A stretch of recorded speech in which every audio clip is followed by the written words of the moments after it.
अगर मेरे दोस्त मैं तुमसे कहूं कि तुम्हारी जिंदगी को बर्बाद करने के लिए तुम्हारा कोई पुराना दोस्त नहीं चाहिए, बल्कि तुम डेली अपना 7 घंटा स्क्रीन को दो, और शायद तुम देते ही होगे मेरे दोस्त।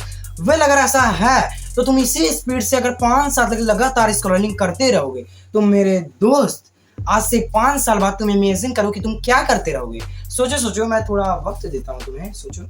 अब छोड़ो यार, मैं ही बता देता हूँ कि तुम उस 5 साल के बाद भी अभी भी स्क्रॉलिंग कर रहे होगे, और जब तुम स्क्रॉलिंग कर रहे होगे और तुम्हारी मम्मी उस टाइम तुम्हारा फोन आकर छीन ले और तुम्हारे हाथ में खाने की थाली दे दे, तो उसके बाद तुम खाना तो तुम खाओगे नहीं। पहले तुम अपनी मम्मी से अच्छे से झगड़ा करोगे और उनसे अपना फोन लोगे। फोन लेने के बाद तुम स्क्रॉलिंग करते करते अपना खाना जो है, क्योंकि तुम्हें डिस्ट्रैक्शन की वो हवा लग चुकी है जिसे तुम चाहो ना चाहो, तुम कंसिस्टेंट रहने की तो बहुत दूर की बात है मेरे दोस्त। तुम अपने काम को पूरे पोटेंशियल, पूरे कॉन्सेंट्रेशन से तो बिल्कुल नहीं कर पाओगे। और ये सारे ही पॉइंट जो तुम्हारी मम्मी वाला बताया, वो भी अगर ये सारे ही पॉइंट तुम्हें रिलेटेबल लगे हैं मेरे दोस्त, तो this video specially for you. मैं तुम्हारे लिए ऐसे 3 रिसर्च बेस्ड साइकोलॉजिकल प्रिंसिपल लेकर आया हूं जो शायद तुम्हारी डेली लाइफ का सबसे बड़ा टर्निंग पॉइंट बन सकता है।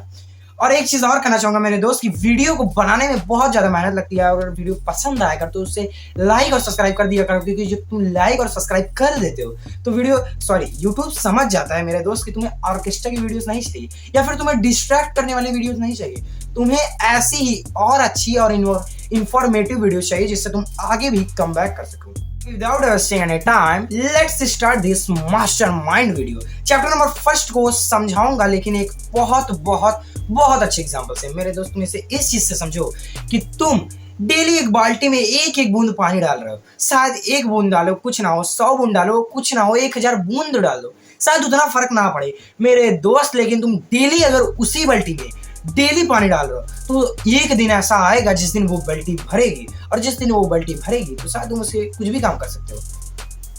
सेम इसी तरह रियल लाइफ में भी होता है। जब तुम अपने दिमाग को डेली 1% सुधार से भरते हो तो शायद पहले दिन तो कुछ ना हो, दूसरे दिन भी कुछ ना हो, लेकिन मेरे दोस्त साल के अंत तक जब तुम 365% सुधर चुके होगे तो शायद तुम इतना बड़ी छलांग मार लो। छलांग में वो वाली लंबी कूद वाली नहीं कह रहा हूँ, छलांग तुम इस तरह मारो जो कि तुम्हारा कमबैक सिर्फ तुम्हारे दोस्तों की आंखों में गड़ता हुआ दिखाई दे, और उस दिन तुम ये फील करोगे, ये अंदर से और फील करोगे कि यार वो मेरा जो डिसीजन था, जो मेरा 1% सुधरने का, जो मैंने साल के सबसे पहले दिन में स्टार्ट किया था, वो मेरा जो डिसीजन था वो बहुत ज्यादा सही था। अब मैं तुम्हें एक रिसर्च बताता हूँ जिसमें पेरिस हिस्ट्री नाम के एक बहुत अच्छे साइकोलॉजिस्ट ने एक प्रोकास्टिनेशन पर 2007 में एक बहुत बड़ी मेटा एनालिसिस की थी, जिनमें ये पाया गया कि तुम अपने टास्क को रिव्यू करते हो, या फिर टास्क को अनकम्प्लीट करते हो, या फिर अपने फ्यूचर गोल को पीछे ढकेलते हो, तो ये सारे ही कारण सेल्फ एफिशिएंसी के हो सकते हैं। मतलब मेरे दोस्त कई बार तुम्हें लगता है कि काम को करना इंपॉर्टेंट है, और अगर मैं इसे नहीं करूंगा तो कल ये मेरे ऊपर और बोझ बन जाएगा, लेकिन फिर भी दिमाग क्या कहता है, थोड़ा सा आराम कर लेता हूँ, थोड़ा सा स्क्रॉलिंग कर लेता हूँ, एक वीडियो देख लेता हूँ, एक एपिसोड देख लेता हूँ। मेरे दोस्त ये सारी चीजें तुम्हें किस तरफ ढकेलती है जानते हो? ये सारी चीजें तुम्हें तुम्हारे कंफर्ट जोन की तरफ ढकेलती हैं। और कंफर्ट जोन ये होता है कि जब तुम किसी काम को नहीं करना चाहते हो तो धीरे धीरे तुम उस काम को इतने अच्छे तरीके से टालने लगते हो कि तुम उसे दोबारा कर ही नहीं पाते हो। और ये सारी चीजें कोई तुम्हारा दोस्त नहीं कर रहा है, या फिर कोई तुम्हारे तुमसे जलने वाले तुम्हारे रिलेटिव्स नहीं कर रहे हैं, बल्कि तुम्हारा दिमाग तुमसे खुद से कह रहा है। तुम्हारे घर वाले तुम्हें डांट रहे हैं कि अमन ये काम कर लो, अमन ये काम कर लो, इससे तुम प्रोडक्टिव बन जाओगे, या फिर तुम्हारे घर वाले तुम्हें बार बार मना कर रहे हैं कि फोन को ज्यादा मत छू, लेकिन ये तुम्हारा दिमाग है कि मानता है नहीं।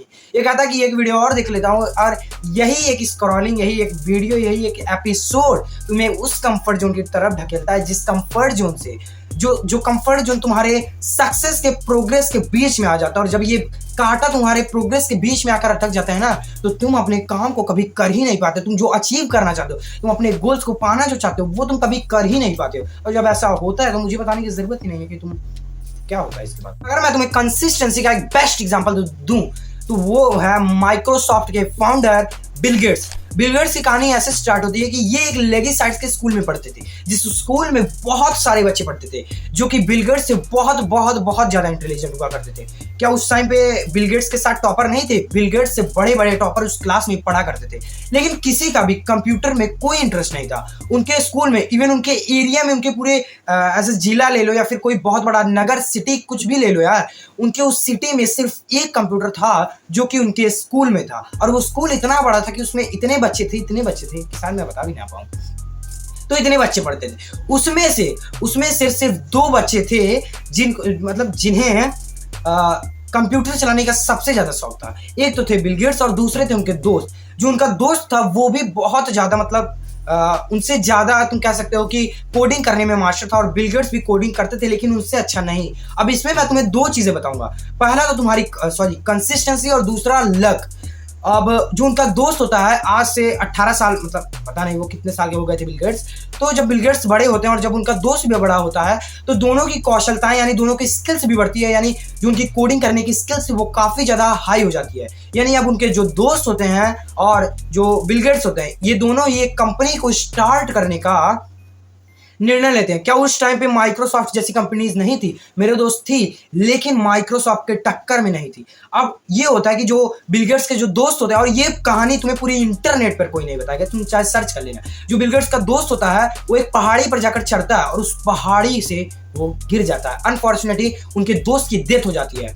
अब तुम इसमें देखो, पहाड़ी पर 10 लाख लोग चलते हैं, लेकिन 10 लाख लोग में से सिर्फ एक बच्चा पहाड़ी से गिरता है, और वो था बिल गेट्स का दोस्त, जिसे कोडिंग करना बहुत अच्छे से आती थी। अब इसमें तुम क्या करोगे? कंसिस्टेंसी कहोगे या फिर लक? मेरे दोस्त इसमें उसके लक था जो खराब था, जिसके कारण वो गिर कर उनकी डेथ हो गई।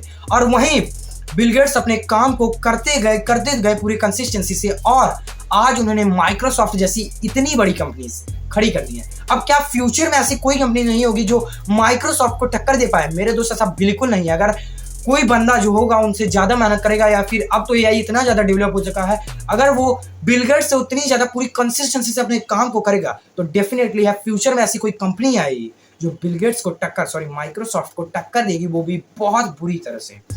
सो आई होप कि तुम्हें इस वीडियो से कुछ सीखने को मिला है, और अगर कुछ सीखने को मिला होगा तो वीडियो को लाइक करना, चैनल पर नए हो तो चैनल को सब्सक्राइब करना। बाकी मिलते हैं अपनी अगली वीडियो में। और वीडियो से जाने से पहले सिर्फ एक चीज कहना चाहूंगा कि अपने आप को कभी खत्म मत होने देना, नई चीजें ट्राई करते रहना। बाकी मिलते हैं अपनी अगली वीडियो में।